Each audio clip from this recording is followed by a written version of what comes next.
Yesterday, the spokesperson, the deputy spokesperson of NUP, Waiswa Mufumbiro, faced new charges which were earlier removed from him in the Nakawa Court.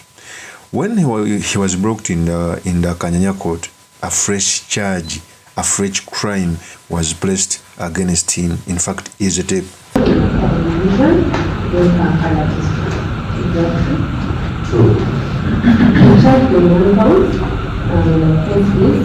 Incitement to commit an offence contrary to section 21, subsection 1 of the Penal Act of 1998. The particulars of the offence are that on the 4th day of September 2025, or thereabouts, at the National Unity Platform offices in Nakawa Court, Kanyanya Division in Kampala District, incited persons committing offence against Ugandan security personnel units. Do you understand the charge?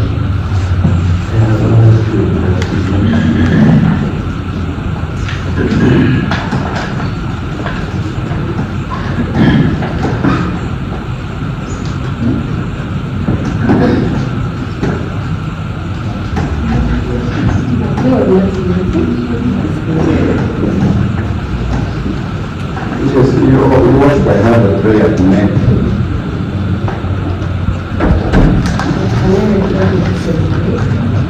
Sorry, Nakawa. You watched my prayer is to have the same charge which has just been read. The charge should be expanded. So, God's records. And that this person will follow this safe rule as far as that charge is concerned.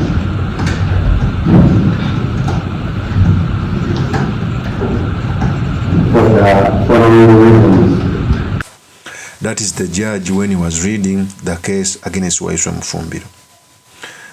Okay, so I'm asking myself, the same charge was the charge which was in Nakawa Court and it was removed. Now it is the same charge that's being placed on him in the Kanyanya Court.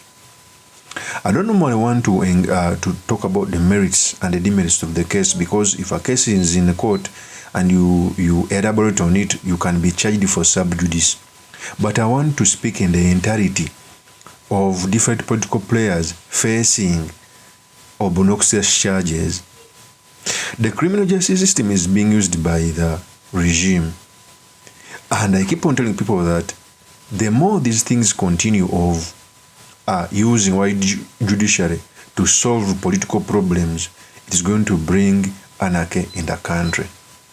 And for me, I feel bad whenever our judicial system is being used in these hokey-pokey games of fighting politics, of settling politics. So the purpose of this video, I've come to talk about the new charge that was placed against Waiswa Mufumbiro, what it means for our politics, and most importantly, the study materials we can learn from the politics of our nation.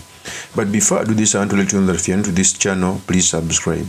And if you're watching this video from a different platform, please head on to YouTube, type in Sula Mawagari. There's a lot of content of this nature. If geopolitics and economics is what you want, this will be definitely the right channel for you to subscribe to.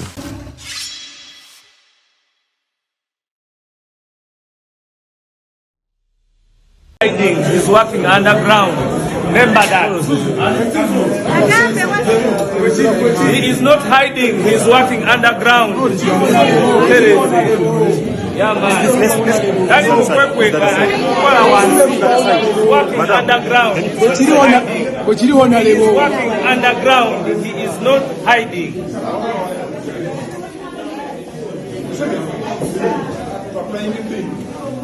Thank you so much.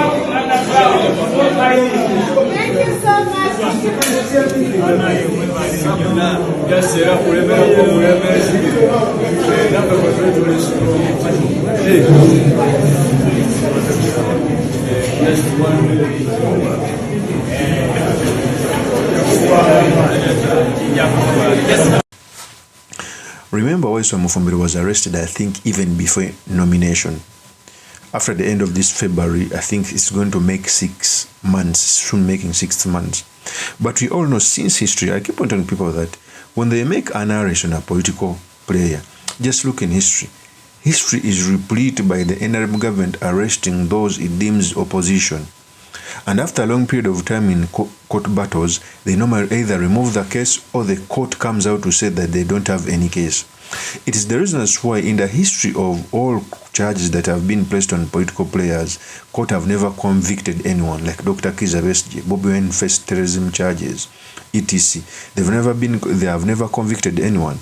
It's because they are using the criminal justice system to settle political stores. Okay? I saw Waiswa Mufumbiro turning off the judge, and he was so very firm. Waiswa Mufumbiro told the judge these statements. As I conclude, I don't know my fate, whether it is in your hands, whether it is in the hands of some powerful individuals, but there is a song of the late Fide Bongo. It was about AIDS, but I want to use it today because this looks like AIDS. Today is me. Today, no, I'm not going to sing. I'm quoting from the song. Today is me. Tomorrow is somebody else. This country is a globe. Let me be persecuted for what I believe in. Let the enablers do it. But at one time, it will be their business to remember that they persecuted an innocent man, that they persecuted the person who was standing for the rights of others, that they persecuted the person who did not have to go through this. Okay. A father. As I conclude, because I am finishing, Your Worship. I've been at this for more than 7 months. I don't think 2 minutes will be too much. Your Worship, I've appeared because they have given you this case, in this context. So let's. And I don't know how many more will appear. But in conclusion, Your Worship,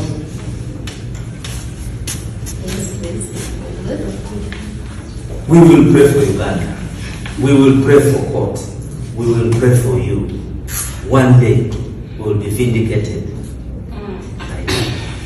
I saw sacraments.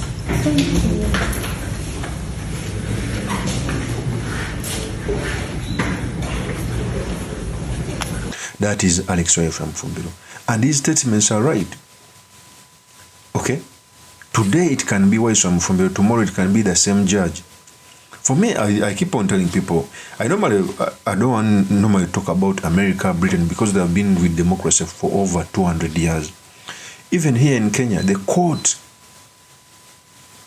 has acted as a pillar to streamline the democracy.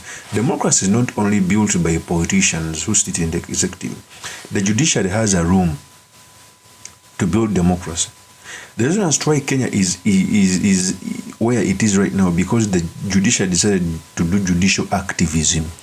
Judicial activism does not necessarily mean to deviate from the constitution, but it means that we give out rulings that are landmark to streamline democracy. It is like a norm whenever a person is brought to court, he must go to remand. Courts must start looking into issues of giving people bail even if they are non-cash bail, most especially political tools. Courts should learn to sieve out political cases. How can you tell me that Waiswa Mufumbiro can be on remand for all these years without government bringing evidence? Okay? The judiciary has a part to play. It is the truth. But whenever the judiciary puts a person on remand for very many years, it just emboldens people who arrest these people for political gains. Imagine if the courts would come out and give bail for each and every political prisoner who is arrested. Even those arresting them, their spirit will be broken. Look at Besigye. Besigye has spent on remand now with very many months. He was never even given a constitutional bail. Because if someone stays in prison for more than 6 months, he's entitled to a mandatory bail. So if courts refuse to give a person who is mandated to a mandatory bail, what do you expect for the regime to arrest him so that they can put him in jail? There are those political prisoners who have been in jail for 5 years since 2021 on remand. How can you tell me that I can be on remand for 5 years? How can you explain that? So I know the Chief Justice Flavian Jaiza is going to see this video, and all judges. You want to tell me that a person can be on remand without being convicted? No evidence has ever been brought, and you continue putting him on remand without even giving him bail. What is the purpose of that? Shame upon our judiciary, shame upon our judicial service. Of course, as my opinion remains truly Mr. Makindi, Kabi Suleiman Magal. If you're into this channel, please subscribe, like, and comment so that I can be motivated to do more of such videos. I'll see you on another one. Peace.